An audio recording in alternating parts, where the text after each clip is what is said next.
Próximo candidato que faz a pergunta agora é Felipe Dávila. Para quem o senhor vai dirigir a sua pergunta? Para o candidato Ciro Gomes. Por favor. Ciro, eu venho fazendo um trabalho no Centro de Liderança Pública há mais de 14 anos, melhorando a qualidade da gestão pública nos estados e municípios. E uma das coisas que nós precisamos melhorar é a educação, como você sabe muito bem. A gente começou a falar aqui de educação. Mas se não houver uma melhoria real na educação, não haverá aumento de produtividade. E sem produtividade o Brasil não consegue crescer e gerar emprego nessa era do conhecimento.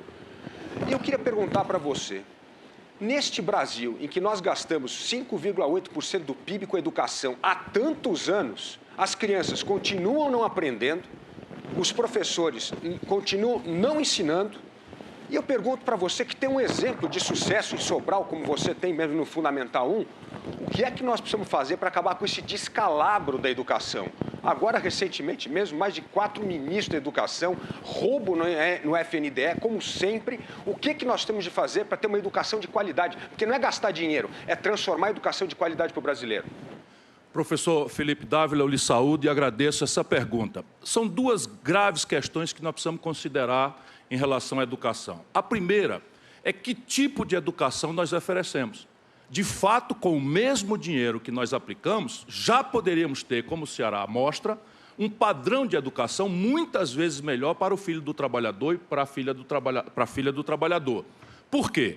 Porque o padrão de escola que se oferece hoje na rede pública, salvo muito maravilhosas exceções, é o ensino do século XIX, é o ensino do século XX, é o decoreba, é o ensino sem graça, é o enciclopedismo raso, em que o menino é obrigado a decorar coisas que não têm sentido para ele em tempos de Google. Isso é puro lixo. Essa é a primeira grande questão, mudar o padrão de educação para oferecer uma pedagogia da teoria digital, do mundo do conhecimento. A outra, Felipe, entenda, é financiamento. O Brasil gasta per capita muito menos do que aquele padrão que a Europa, por exemplo, gasta, que os Estados Unidos gastam, e hoje nós estamos obrigados a competir com eles, em terceiros mercados ou no mercado brasileiro. Me pergunte, na sequência, como fazer isso, e eu também, se tiver oportunidade, quero dizer ao povo brasileiro que eu serei o presidente da educação e aquele que vai cuidar do bolso da família pobre brasileira. Olha, para colocar o Brasil entre os melhores países do mundo, nós temos de focar no aprendizado do aluno. A gente desperdiça dinheiro público com a máquina pública. Isso não melhora o aprendizado do aluno. A criança não aprende. Nós precisamos investir na carreira do professor, uma carreira para valorização do professor. O professor precisa aprender da aula. O curso de pedagogia precisa mudar completamente. É completamente arcaico hoje.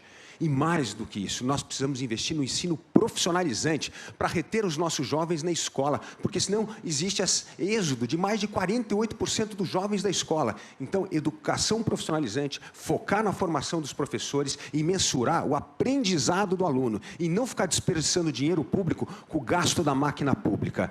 Essa é a forma de fazer a educação no Brasil ser de verdade. No governo do PT teve muito gasto com a educação, mas 50% das crianças não estavam devidamente alfabetizadas aos 6 anos e 4 em cada 100 só sabiam conteúdo de matemática no fim do ensino médio.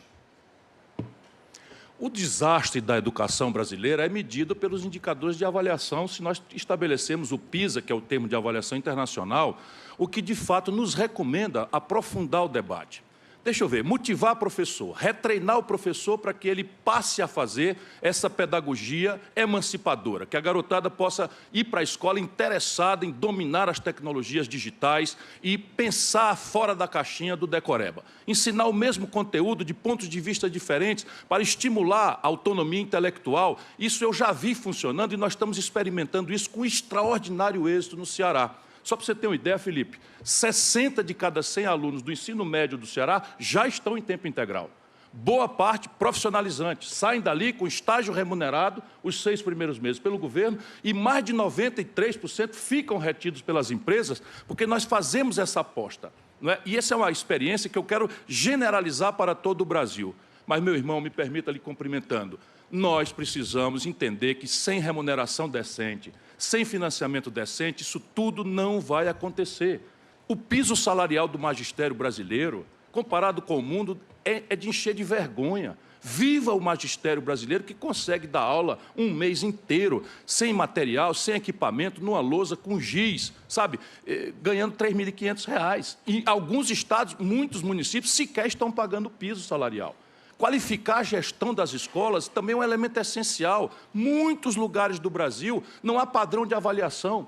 A gestão escolar é indicação de político, de vereador. Isso tem que ser uma carreira de Estado, como nós fazemos no Ceará. Todos os dirigentes de escola são capacitados, treinados, concursados, em que se percebe, inclusive, dotes de liderança, para além de gestão, contabilidade, essas coisas todas, e envolver as famílias, acompanhar aluno a aluno para que ele não perca a idade escolar certa na capacitação. Isto é o que vai mudar o Brasil. E, em qualquer circunstância, não haverá essa mudança de qualidade na educação, senão com esses números. O PT, por exemplo, se gaba, o Lula acabou de falar aí, o presidente Lula, de milhões de crianças, de adolescentes, de estudantes que foram para o ensino universitário. É verdade. O Brasil tem hoje 18 de cada 100 garotos de 18 a 25 anos no ensino superior, a Colômbia tem 42. E quando nós vamos olhar que tipo de escola passaram no governo do PT, do Lula, 40 bilhões de reais para empresários privados, deixando um garoto endividado no começo da vida com uma conta de 110 a 150 mil reais no FIES. Isso é uma coisa absolutamente chocante, isso não é educação.